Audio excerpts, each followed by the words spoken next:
Tuhan, kembali kami datang pada pagi hari ini kepadamu. Sekali lagi kami memohon kemurahan Tuhan, supaya telinga kami bisa mendengar, pikiran kami bisa terbuka, hati kami seperti tanah yang subur, sehingga firman-Mu tidak akan sia-sia, tapi akan bertumbuh dalam hidup kami, bahkan menghasilkan banyak buah. Mari Tuhan berkatilah setiap umat-Mu yang hadir pada hari ini, dan Engkaulah Allah yang menolong hamba-Mu juga, sehingga dia boleh menyampaikan kebenaran sebagaimana yang Kau inginkan. Kiranya Engkau berkenan atas dia Tuhan, dan berilah supaya dalam kelemahannya kuasa-Mu nyata, dan apa yang perlu disampaikan boleh disampaikan, oleh karena Tuhan terus mengingatkan dan menaruhnya dalam mulutnya. Terima kasih Bapa, terpujilah Engkau Allah kami. Dalam nama Yesus kami berdoa dan mengucap syukur. Amin. Silahkan duduk Bapak Ibu. Iya, minggu ini seharusnya minggu ketiga ya, mengambil tema dari sinode. Tapi minggu lalu saya tidak sempat menyiapkan, jadi saya siapkan untuk minggu ini. Ya, kita tahu tema-tema sinode pada tahun ini adalah untuk supaya ajas kepercayaan gereja kita itu boleh dikenal oleh jemaat secara menyeluruh. Ya, jadi poin yang ketiga itu dari ajas kepercayaan kita, Yesus Kristus adalah Tuhan dan Juru Selamat dunia, serta dasar dan kepala gereja. Ini yang akan kita pelajari sebenarnya dalam minggu ini. Ya, mari kita membuka nats yang mereka tentukan dari Filipi pasal 2 ayat 5 sampai ayat yang ke-11. Ini sebagian dari siapakah Yesus Kristus itu ya. Filipi pasal 2 ayat 5 sampai 11. Ini sudah sering kita dengar, berharap masih Roh Kudus akan membuka lagi supaya bisa lebih dalam. Saya bacakan, demikian firman Tuhan. Hendaklah kamu dalam hidupmu bersama menaruh pikiran dan perasaan yang terdapat juga dalam Kristus Yesus, yang walaupun dalam rupa Allah tidak menganggap kesetaraan dengan Allah itu sebagai milik yang harus dipertahankan, melainkan telah mengosongkan dirinya sendiri dan mengambil rupa seorang hamba dan menjadi sama dengan manusia, dan dalam keadaan sebagai manusia ia telah merendahkan dirinya dan taat sampai mati, bahkan sampai mati di kayu salib. Itulah sebabnya Allah sangat meninggikan dia dan mengaruniakan kepadanya nama di atas segala nama, supaya dalam nama Yesus bertekuk lutut segala yang ada di langit dan yang ada di bumi dan yang ada di bawah bumi, dan segala lidah mengaku Yesus Kristus adalah Tuhan, bagi kemuliaan Allah Bapa. Iya, tema yang diberikan adalah pengosongan diri Kristus. Ini tema yang dibuat. Iya, di mana-mana di bumi ya kita ingin menjadi orang yang bagaimana ya, dikenal ya, menjadi orang yang berpengaruh, menjadi orang yang terkenal. Makanya kalau dipoto pun maunya ya nampaklah foto kita dengan jelas, ya kan?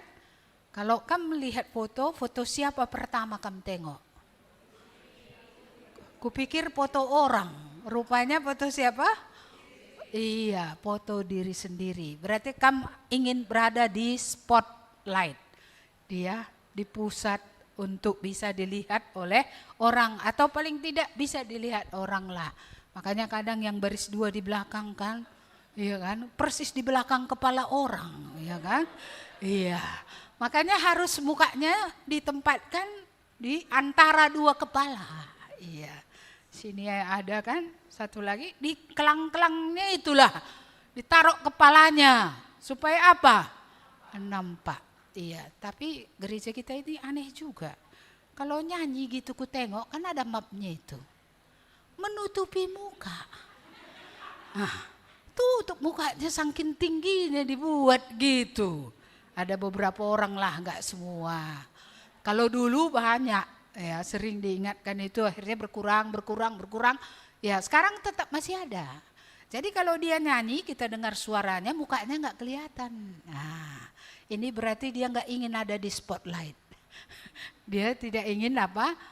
Nampak, atau mungkin itu enggak disengaja ya.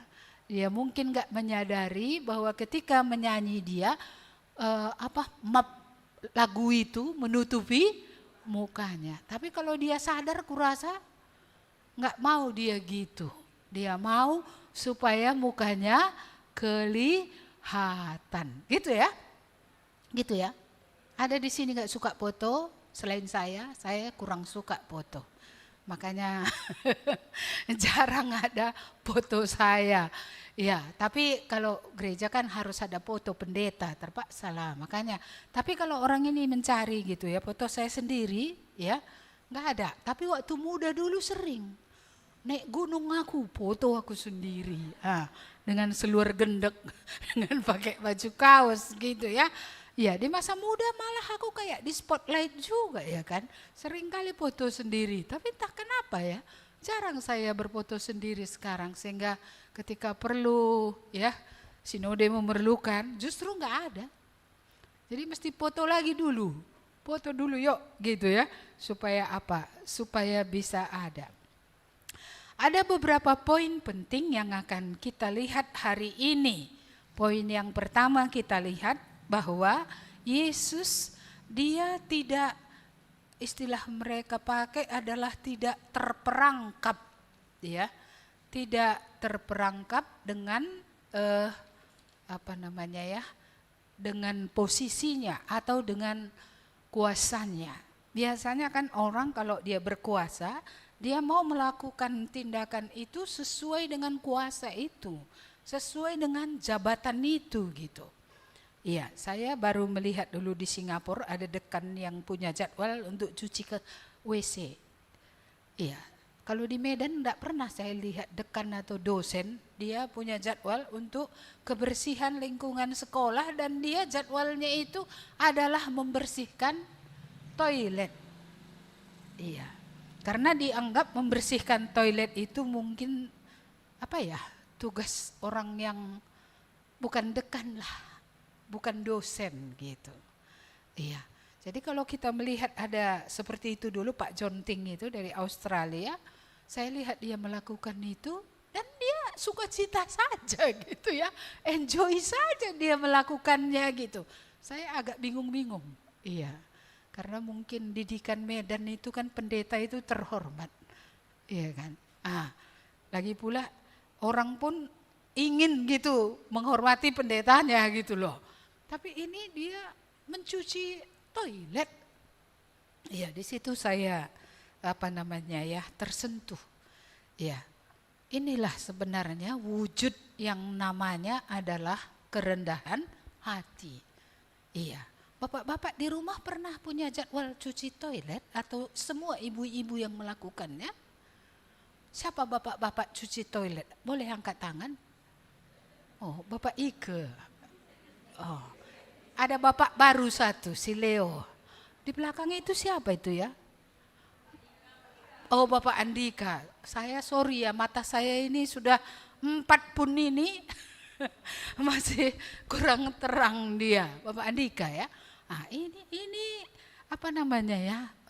ini sesuatu yang tidak mudah.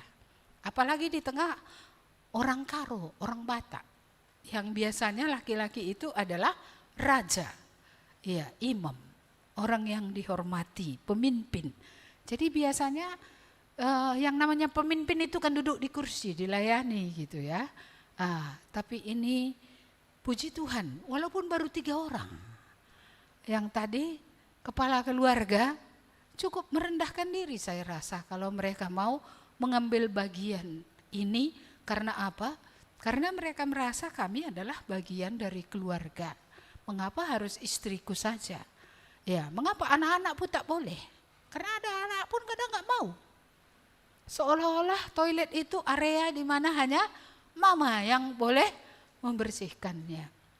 Ya, saya melihat Pak Jonting itu seperti itu. Saya pikir luar biasa. Saya belajar banyak juga kerendahan hati di sana. Saya juga punya giliran, ya kan? Saya pendeta di sini, ya kan? Saya di sana apa rupanya? Ya, cuman mahasiswa. Jadi akhirnya kayak mana? Saya disuruh mencuci kamar mandi, ada kamar mandi khusus. Di sana kamar mandinya ada beberapa, itu ada tugas, ya. Dan itu harus dinding-dindingnya itu juga, ya, itu di apa semua, di scrub, ya, lalu disiram, semuanya lah pokoknya harus bersih. Dan itu apa namanya, benar-benar bersih. Dan kalau enggak bersih kan kita bukan sendiri pakai kamar mandi itu. Kalau ada seseorang sentuh begini dan bersabun, dia akan ngomong, this toilet is not clean. Toilet ini enggak clean. Terpaksa aku berdiri depan semua orang loh, ngapain? Minta maaf, maaf ya, saya tidak membersihkannya dengan sempurna. Ini betul-betul membuat merendahkan diri loh. Iya, bayangkan di antara mahasiswa antar bangsa yang kami ada di situ, bayangkan, ya bukan saya saja, teman-teman lain pun kalau ada yang sempat seperti itu, ada seseorang yang say something about it gitulah, yang gak kurang baik, ya terpaksa memang harus maju ke depan dan bilang, aku minta maaf karena aku lalai mengerjakannya dengan sempurna seperti itu. Tidak mudah, tidak mudah. Iya, saya banyak belajar di sana, apalagi tentang kerendahan hati ya, karena menurut saya dulu saya sudah rendah hati kali gitu. Tapi besar juga kepala saya berdiri di depan orang bilang aku salah. Ya, bahwa aku tidak membersihkannya dengan sempurna. Yang lain lagi misalnya gitu kan cara motong asam. Ya. Kalau orang orang Thailand ini asam itu nggak pernah dipegang. Jadi pakai pisau dia dijepit gitu, baru nanti itu mereka belah gitu. Aku kan pakai tangan aja. Kan kita gitu ya kan, ambil tangan, buat pisau, belah kan gitu aja. Masa ruwet-ruwet kali hanya untuk membelah asam. Iya, membelah asam gitu. Tapi itulah. Ya, jadi saya bilang why we don't, maksud saya bilang kenapa kita tidak pegang saja lalu kemudian potong. Iya, lalu dia bilang it is not my style. Itu bukan style kami gitu. Jadi karena ini tim masak, dia yang menjadi headnya lah. Dia menjadi pimpinan kami dalam masak itu. Hari itu masak makanan Thailand. Kami anak buah lah membantu gitu kan. Ya, jadi harus ikuti dia. Sebenarnya kan mau palak aku. Masa ribet kali hanya untuk motong asam. Tapi bagaimana menghargai culture orang lain? Yang bukan dosa, ini kan bukan dosa soal motong asam. Kan gak ada dosa di sini macam mana pun modelnya untuk memotongnya gitu. Iya, jadi butuh memang penyangkalan diri, butuh rasa menghargai bahwa mereka dalam budayanya memang seperti itu. Dalam budaya, dalam tanda kutip yang bukan dosa tadi ya. Iya. Jadi banyak hal yang membuat kita harus aware, sadar betul-betul berjaga-jaga, menghargai orang lain, merendahkan diri ya, menyangkal diri seperti itu. Iya, jadi kita melihat Yesus tidak diperangkap oleh semua yang dimilikinya. Dia punya kuasa, dia adalah pribadi kedua dari Allah Tritunggal ya. Dia hakikatnya itu adalah Allah gitu loh. Iya, dia punya hak untuk dihargai, dihormati gitu ya. Dia punya hak untuk terus dimuliakan di surga gitu loh. Iya, tapi kita melihat bagaimana dia ya tidak diperangkap oleh kuasa, jabatan, hak, keistimewaan segalanya yang dia punya. Iya, dia datang mengambil rupa manusia. Iya, kadang-kadang kita pikir ya, orang yang sebegini kan itu yang harusnya susah merendahkan diri ya kan. Kalau kita orang berdosanya, jeleknya dari dulu, rendahnya, ya kan, hinanya, tapi kok susah kali untuk menjadi rendah hati. Yang di sini semua rendah hati atau enggak ya? Atau burung merak ini semua digambar apa itu? Seperti digambar hati manusia. Burung merak cantik, akulah katanya. Aku yang paling cantik, aku yang paling hebat, aku segala-galanya gitu ya kan. Iya, tapi Yesus tidak burung merak. Padahal dia yang layak jadi burung merak. Iya, tapi dia tidak menjadi burung merak. Dia tidak diperangkap oleh ya keunikannya, ya, oleh haknya, oleh kemuliaannya, oleh kuasanya, oleh ya semua yang ada padanya. Iya, padahal sebenarnya seharusnya dialah paling susah untuk merendahkan diri apalagi mengosongkan diri. Tapi kita melihat bahwa Yesus meninggalkan sorga. Dia meninggalkan kemuliaannya. Dia pribadi kedua tadi dari Allah Tritunggal. Ya, tapi dia adalah Allah. Dia menjadi manusia. Ini yang pertama kita lihat. Ya, karena banyak orang ya karena statusnya sudah nggak bisa lagi turun. Nggak bisa lagi mengerjakan hal-hal yang dalam tanda kutip. Ya, itu tidak harusnya dilakukan oleh statusnya yang seperti itu tingginya gitu. Tapi apakah kita juga terperangkap oleh misalnya kaum bapak terperangkap, kami ini kan pemimpin kepala keluarga, ngapain pula mengganti popok bayi di tengah malam gitu ya kan? Apakah begitu ya? Ataukah seperti tadi, ya itu mama lah kalau toilet ya. Seolah-olah itu nggak bisa bapak, akhirnya anak laki-laki pun nggak mau. Anak laki-laki pun akhirnya, kalaupun disuruh dia kan, itu perempuan katanya. Di mana tulisannya, toilet khusus untuk perempuan. Mengapa? Ya, mengapa tidak untuk semua gender bisa? Iya. Makanya kalau kita hidup di luar negeri, bapak-bapak pun iya sama. Kalau tamunya datang bukan istrinya yang masak loh. Kalau di Indonesia, kalau tamunya yang datang siapa yang masak? Semua istri. Tapi di sana istri akan bilang, it is your guest. Itu tamumu, kau yang masak. Makanya tidak ada laki-laki yang nggak bisa masak.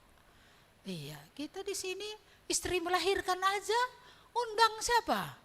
Mertua untuk masak bubur, masih bubur loh. Masih bubur siapa yang masak? Kade-kade, mertua lah. Atau mungkin tak ada adik, tak siapa. Iya, dalam hal itu saya salut dengan bapak saya dulu ya, almarhum. Mendiang, ya dia ketika adik saya yang kecil itu lahir, saya SMP.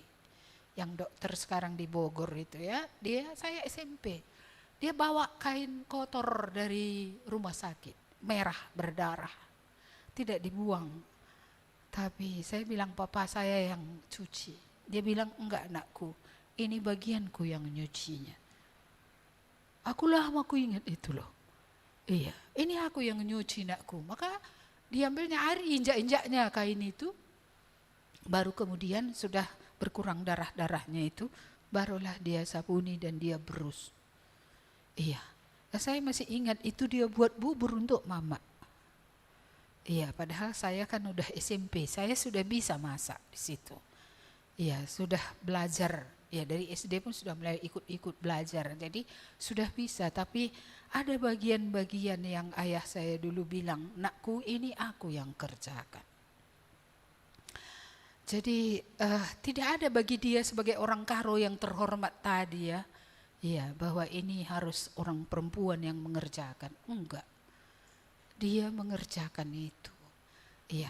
Jadi mari kita kembali. Yesus tidak mempertahankan kemuliaan di sorga. Tidak terperangkap ya oleh segala yang keberadaannya lah, yang dimilikinya. Haknya. ya, kemuliaannya. Dia adalah Allah, ya. Bayangkan Allah, ya, mau merendahkan diri, itu kan gimana ya? Raja saja kalau sempat dia turun ke bawah gitu kan, udah kuskas semua kepala desa, ya kan, udah kuskas semua, camat atau menteri-menteri pun kuskas. Janganlah sempat, ya, presiden atau raja mengerjakan itu kerjaan anak buah. Itulah hakikatnya, kan gitu ya. Ya, tapi kalaulah ada seorang raja yang menolong rakyatnya atau berbuat sesuatu, emang salah. Tapi itu melampaui daripada pikiran manusia. Bahwa ada raja yang merendahkan diri, yang berkorban, ya, yang, ya, katakanlah kalau dia naik mobil tadi, ya, mobil R1 gitu ya kan, ada orang kecelakaan di situ, dia hadir, dia mengangkatnya kan. Kita pun gimana ya? Ya, kita melihat ini adalah raja yang peduli, presiden yang peduli atau menteri yang peduli gitu ya. Ya, tapi kadang kecelakaan mana ada menteri yang turun dari mobil. Camat pun gak ada turun, suruh anak buah saja kan, gitu ya. Jadi entah mungkin karena itu kita susah untuk memahami konsep. Ya, mulia tapi merendahkan diri sengaja. Iya. Mulia tapi sengaja memposisikan diri. Bukan berarti Yesus bukan Allah lagi ketika dia menjadi manusia. Dia tetap Allah walaupun dia menjadi manusia. Iya. Walaupun camat itu turun dari mobilnya menolong, bukan berarti dia berubah menjadi penyakit atau orang perawat atau orang di jalan yang menolong. Dia kan toh camat, tapi juga orang yang berbelas kasih, yang mengangkat orang yang luka, yang kecelakaan di jalan. Iya, mari kita kembali ya ke ayat yang kita baca tadi, pasal 2 tadi, ayat yang ke-5. Yang walaupun, hendaklah kamu dalam Kristus hidupmu bersama menaruh pikiran, perasaan yang terdapat juga dalam Kristus Yesus, yang walaupun dalam rupa Allah tidak menganggap kesetaraan dengan Allah itu sebagai milik yang harus dipertahankan. Jadi dia tadi tidak mempertahankan, dia tidak terperangkap oleh semua yang dimilikinya sehingga tidak bisa dia turun ke dunia, tidak bisa dia menjadi rendah, tidak bisa dia bahkan menjadi hina, bahkan berkorban untuk kita. Ya, ini yang pertama yang kita lihat di sini. Jadi pikiran seperti inilah kata firman Tuhan ini, kata Paulus yang menulis surat Filipi ini, ya, hal seperti inilah yang harusnya kita miliki, pikiran seperti itu, meneladani Kristus yang tidak mempertahankan diri tadi. Iya. Sehingga seperti tadi ya, kita mungkin punya jabatan, tapi ya ya tugas-tugas yang seperti itu is okay. Kita juga bisa mengambil bagian di dalamnya. Lagi pula jabatan kan hanya di kantor atau di perusahaan. Di rumah kan kita hanyalah sesama anggota keluarga. Ya, ini mana kita harus saling tolong-menolong. Saya harap tidak ada orang di sini yang menjadikan rumah adalah hotel. Iya, dia hanya datang, makan, minum, lalu kemudian mandi, pakai baju, pergi. Iya, setiap orang yang menjadi bagian dari satu rumah, ya kecuali sakit, ya nggak bisa lagi, ya orang itu harus mengambil tanggung jawab di rumah. Ada bagian yang dia kerjakan bersama-sama, ya, supaya jangan tadi ibu saja selalu yang mengerjakan semua seperti babu. Iya, jadi kita benar-benar harus mengambil bagian apa yang bisa kita lakukan. Apa salahnya kalau anak laki-laki rupanya nyuci bak? Apa salahnya rupanya, ya, kalau menyapu? Di mana, ya, culture mana yang nggak membolehkan untuk megang sapu? Kalau ada seperti itu, culture itu sudah sangat rusak kali itu. Kalau orang hanya dilayani saja terus. Ya, Yesus tidak datang untuk dilayani. Dia datang, dia yang melayani dengan tidak mempertahankan tadi, ya, dengan merendahkan diri. Jangan merasa harga diri turun oleh kita karena kita mengerjakan hal-hal yang seperti praktis seperti itu tadi, ya. Bahkan ada juga orang sampai hari ini, kaum bapak cuci piring pun nggak pernah. Iya. Apa salahnya kalau kaum bapak punya giliran cuci piring di malam hari? Iya, istri bisa istirahat, anak-anak bisa belajar. Terlalu tinggikah kita sehingga kita hanya harus piring kita pun diambil, nasi kita disendokkan, baju kita digosokkan. Iya, semua ya kita dilayani.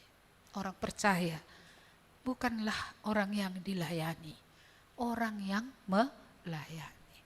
Saya senang kalau di sini orang memakai barang-barang di dapur, ya, piring, gelas, lalu kemudian mencucinya dan memasukkannya ke dalam ada tempat yang disediakan lidna di situ. Karena toh kita nggak ada koster. Jadi kalau itu ditinggalkan, emang siapa yang akan mengerjakan? Siapa yang mengerjakan? Yang khotbah itu juga yang akan mengerjakan itu kan. Padahal kalau kamu kerjakan, sebentarnya kamu mengerjakannya. Tapi kalau 10 orang meninggalkan, kami mengerjakannya bagaimana? Lebih lama waktunya, lebih banyak waktunya tersita ke situ. Jadi kamu masing-masing cek, sudah selesai. Sudah selesai. Mari kita kemanapun kita, ya, tidak mempertahankan. Tapi kita merendahkan diri, kita boleh menjadi berkat, kita bisa melayani, melakukan apa yang bisa kita lakukan. Selalu seperti itu, saya mengajari anak-anak ini seperti itu, ya, remaja ini yang kita harapkan dari mereka. Kalau mereka tidak biasa untuk bekerja seperti itu, mandiri pun nanti tidak kemana pun itu. Jadi akhirnya nanti kayak mana? Pergi ke sana. Ya udah beli nasi bungkus terus loh, itu nggak pernah masak.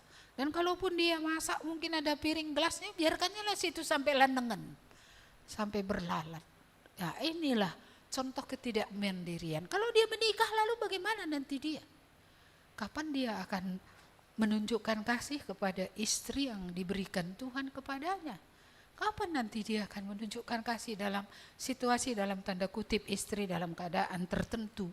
Entah sakit, entah seperti itu tadi, entah melahirkan, menyusu, badan belum pulih, ya, tubuh itu belum pulih dari perubahan-perubahan hormon yang ada. Bapak Ibu yang dikasihi Tuhan, mari meneladani Kristus. Kristus tidak datang untuk dilayani, dia datang untuk melayani. Dia tidak mempertahankan tadi kealahannya. Dia tidak mempertahankan haknya untuk dihormati, untuk dilayani. Dia tidak mempertahankan, tidak terperangkap dalam jabatan, posisi, kuasa dalam semua. Dia bisa humble, dia bisa merendahkan diri, mengambil rupa seorang hamba. Bahkan bukan hanya mengambil rupa manusia, bahkan bukan saja rupa manusia, tapi rupa seorang hamba. Hamba itu adalah orang yang rendah, ya. Hamba itu adalah orang yang siap selalu untuk melayani. Hamba adalah orang yang siap untuk berkorban. Tidak ada seorang hamba di rumah seorang tuan yang akan makan lebih dulu daripada tuannya. Tidak akan mereka bilang, "Tuan, sabar ya, makan kami dulu." Itu enggak ada itu. Tapi hamba itu akan melayani tuannya, baru setelah itu dia makan. Ini poin yang pertama, tidak terpenjara oleh apa yang ada pada dia, ya. Mari kita melihat yang kedua. Yang kedua adalah mengosongkan diri tadi, ya. Mari kita lihat sekali lagi pada ayat yang berikutnya. Iya. Melainkan ayat 7.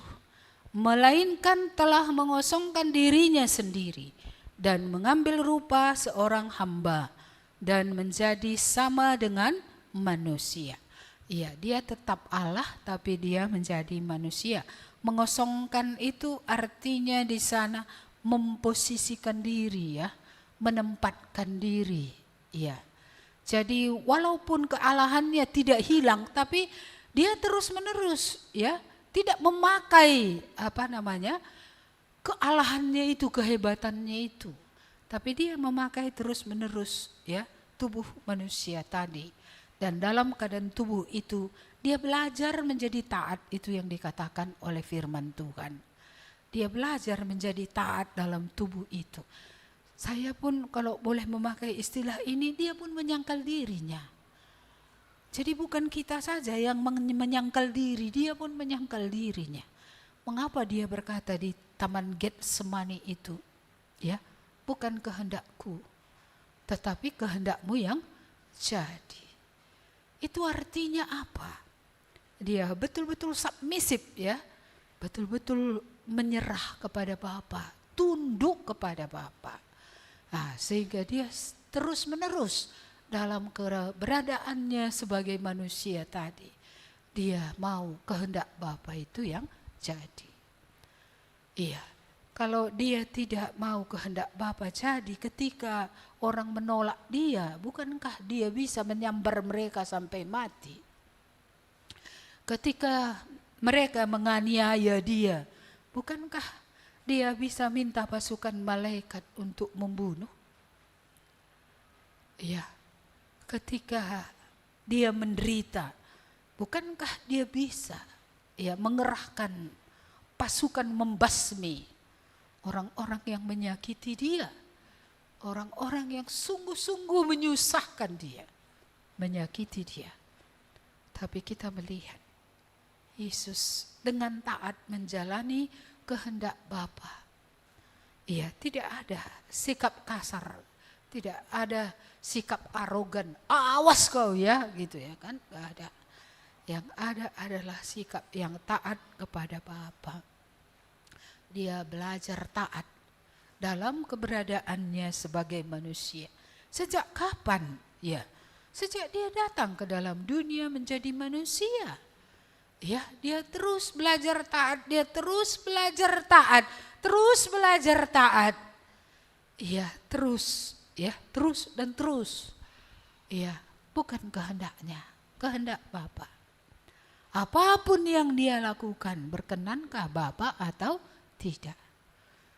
Inilah Allah yang menjadi manusia, yang mengosongkan dirinya, yang tidak pakai gitu ya, kemuliaannya tadi, kekuasaannya, kehebatannya ya, untuk digunakan. Tidak digunakan pun malah. Iya, tidak. Dia sama sekali seperti manusia, seperti orang yang lemah, seperti orang yang tak berdaya, apalagi lahirnya pun di kandang domba, jadi bayi pulanya. Macam mana lemahnya bayi? Karena tidak ada bayi yang langsung jalan sendiri. Bayi semua disuap, bayi dipapah, bayi diajari segala sesuatu. Allah menjadi manusia, ngambil keadaan bukan pula lahir dewasa gitu ya, lahir bayi dalam keadaan yang lemah tak berdaya, memberi dirinya ditolong, memberi dirinya untuk diurus, dirawat. Allah dirawat, coba bayangkanlah itu. Tapi itulah terjadi ketika dia dalam keadaan sebagai manusia. Iya, tentu kita tidak heran ya, mengapa? Karena kita sudah sering mendengar. Iya, karena kita sudah sering mendengar. Kalau dia mempertahankan kealahannya, dia tidak akan bisa mati ganti kita. Kalau dia mempertahankan kealahannya, maka ya kita tidak bisa diselamatkan. Karena tidak akan ada yang mati menggantikan kita di kayu salib untuk menjadi penebus dosa, yang membayar segala hutang dosa kita kepada Allah, melepaskan kita dari kuasa iblis, melepaskan kita dari kuasa dosa, bahkan melepaskan kita dari kuasa maut. Yesus mengosongkan diri. Kita tadi ya bukan ada jabatan, bukan ada kehebatan, bukan ada sesuatu ya yang yang sulit kali untuk meninggalkannya gitu. Iya, saya merasa jauh lebih sulit Allah meninggalkan kemuliaannya daripada kita meninggalkan harga diri kita. Seharusnya begitu, tapi kenyataannya Allah justru tidak mempertahankan kemuliaannya, tapi kita mempertahankan, sehingga sulit kali kita kalau kita disakiti sedikit saja, dikatakan kepada kita suatu perkataan yang membuat kita tersinggung, atau disuruh kita melakukan hal-hal yang lebih rendah dari status kita, seperti itu. Dia mengosongkan dirinya. Ya, mengambil rupa bukan saja manusia, tapi manusia yang terendah, hamba. Bukan manusia keturunan bangsawan tertinggi, bukan. Dia menjadi yang terendah. Ibarat keset kaki, inilah yang diinjak-injak, dihina, ya, dipermalukan. Tapi dia rela menjalani semua itu demi ketaatan kepada Bapa dan demi keselamatan bagi umat manusia yang sebenarnya memusuhinya, yang sebenarnya tidak menghormati dia, memberontak kepada dia, yang sebenarnya tidak layak untuk ditolong, tidak layak untuk dia berkorban bagi manusia. Tapi justru dia merelakan dirinya bagi kita. Mari kita lihat yang ketiga, ayat yang ke-8. Dan dalam keadaannya sebagai manusia, ia telah merendahkan dirinya dan taat sampai mati, bahkan sampai mati di kayu salib. Ini berbicara tentang ya merendahkan diri tadi ya. Ini sampai tugasnya selesai. Jadi dia bukan merendahkan diri 1 tahun gitu ya. Dia merendahkan diri hari Minggu saja. Merendahkan diri karena hari ini PA, nanti ketahuan kali gitu ya kan. Ini tuntas sampai seluruh tugasnya selesai. Kapan tugasnya selesai? Sampai dia naik ke kayu salib dan mati di atas kayu salib itu.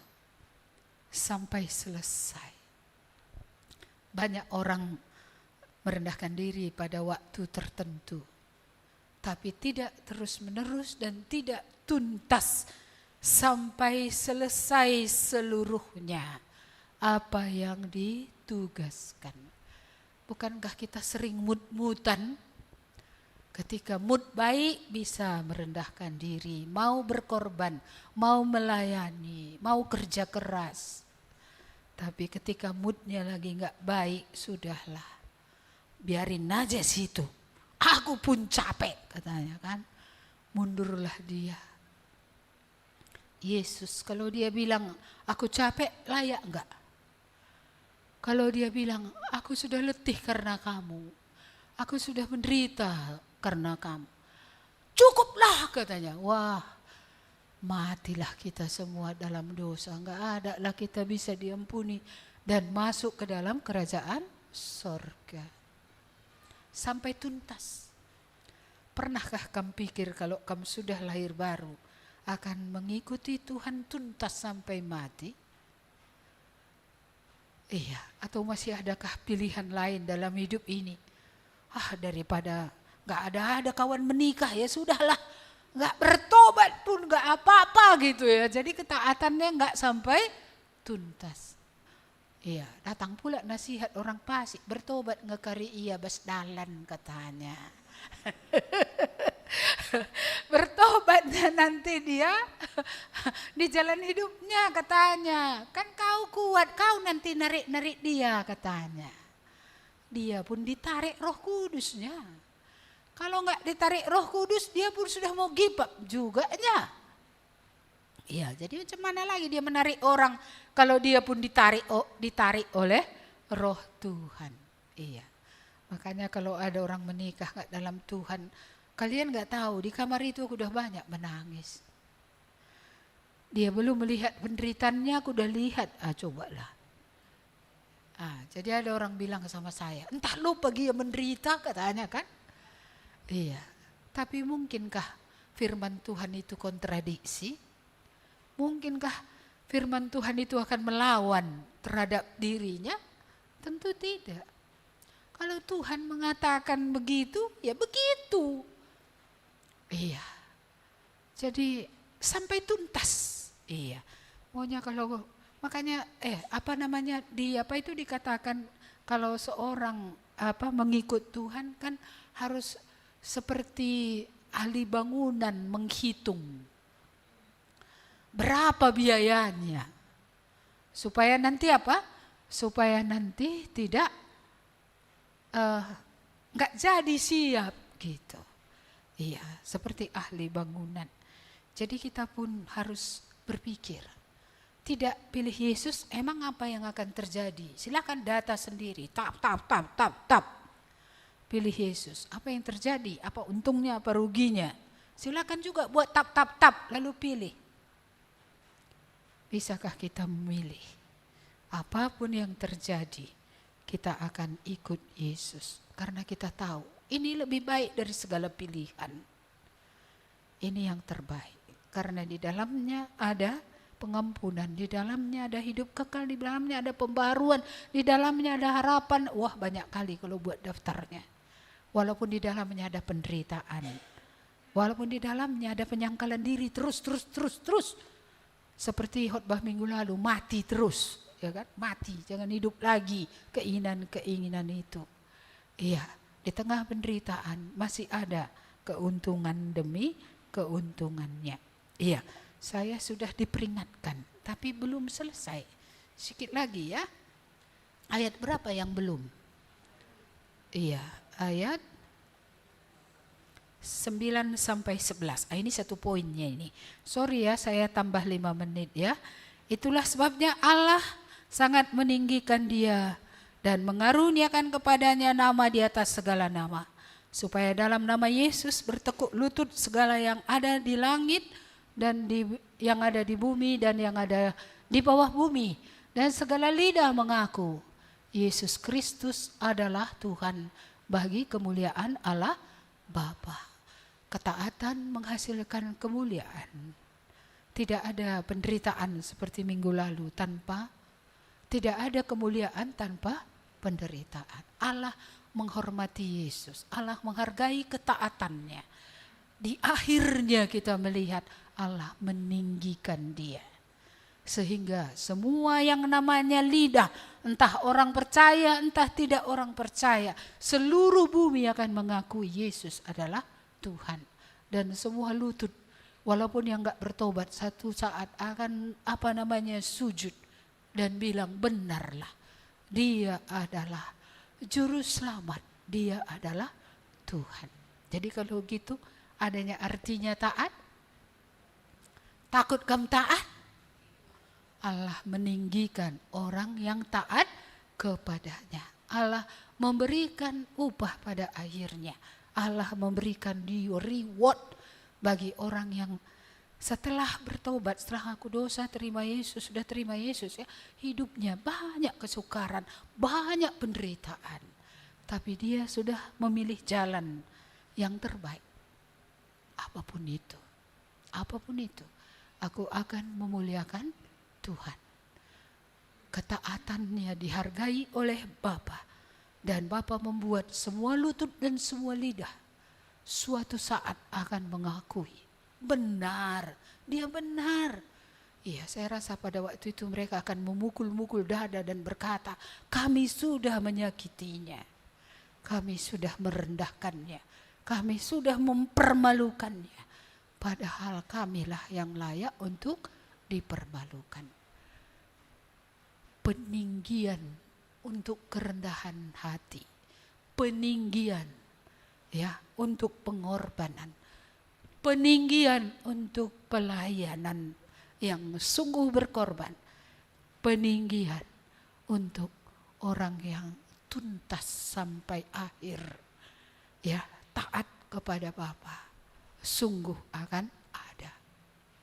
Itulah hari di mana orang-orang percaya akan beroleh kehormatan, pujian, kemuliaan sampai selama-lamanya.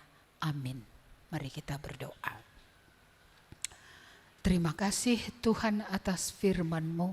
Kami diajari kembali, sekalipun banyak berkat yang Tuhan berikan bagi kami di bumi, dan mungkin status-status tertentu, tapi Engkau mau kami tidak terperangkap dalam status itu.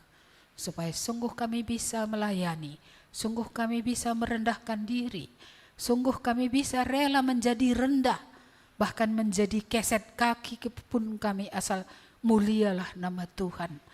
Kami memiliki kerelaan. Biarlah teladan-Mu ya Tuhan Yesus kami ikuti dalam hidup kami.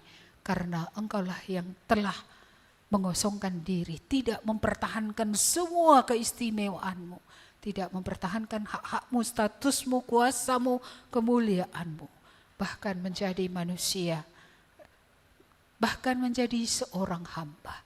Terima kasih Tuhan, kami bersyukur. Lewat firman ini kami diingatkan betapa panjangnya kesetiaan Tuhan Yesus, betapa panjangnya penyangkalan dirinya tahun-tahun yang ada, betapa panjangnya Dia memilih kehendak Bapa terus dan terus sampai tuntas di kayu salib itu seluruh tugas yang dipercayakan kepadanya. Biar kami juga memiliki hati yang setia, yang mau taat sampai akhir, bukan taat menurut musim-musim, bukan taat menurut mood kami. Mari Tuhan tolonglah kami semua. Dan kami bersyukur kami boleh belajar. Allah menghormati orang yang taat sampai akhir. Allah menghormati orang yang rendah hati. Allah menghormati orang yang menyelesaikan pekerjaan itu dengan tuntas. Allah sungguh-sungguh meninggikan Yesus. Sehingga semua lutut akan bertelut, semua lidah akan mengaku bagi kemuliaan Allah Bapa. Terima kasih Tuhan. Biarlah kami pun boleh memandang kepada apa yang Tuhan sediakan bagi kami. Supaya perjuangan kami di bumi ini, kami tidak lelah, kami tidak menyerah. Karena kami tahu apa yang telah Tuhan siapkan. Kau menyiapkan reward, Kau menyiapkan kemuliaan. Engkau menyiapkan ya Tuhan begitu banyak di sorga harta tersimpan bagi setiap orang percaya. Kami bersyukur. Biarlah kami punya daya tahan untuk taat. Biarlah kami punya kerelaan untuk menderita. Biarlah kami punya kesiapan hati untuk berkorban, untuk melayani Tuhan seumur hidup kami. Terima kasih Bapa, terpujilah Engkau Allah kami. Kami juga mendoakan seluruh umat Tuhan supaya Tuhan memberkati mereka dengan daya tahan itu. Itulah Roh Kudus, itulah firman, itulah kekuatan melimpah tiap-tiap hari yang Tuhan karuniakan. Supaya ketika pun kami pulang dari sini Tuhan, kekuatan Tuhan yang melimpah itu akan menyertai kami. Sehingga kami tidak kekurangan suatu pun yang baik untuk bisa bertekun, untuk bisa kami tetap memuliakan Tuhan. Terima kasih Tuhan, kami serahkan umat-Mu ini ke dalam tangan-Mu ketika mereka kembali ke dunia nyata. Supaya sungguh pengalaman mereka, Tuhan Engkau hadir di situ. Engkau benar-benar memberkati mereka dengan limpahnya. Di dalam nama Tuhan Yesus kami bersyukur dan berdoa. Amin. Kepada Allah beri puji.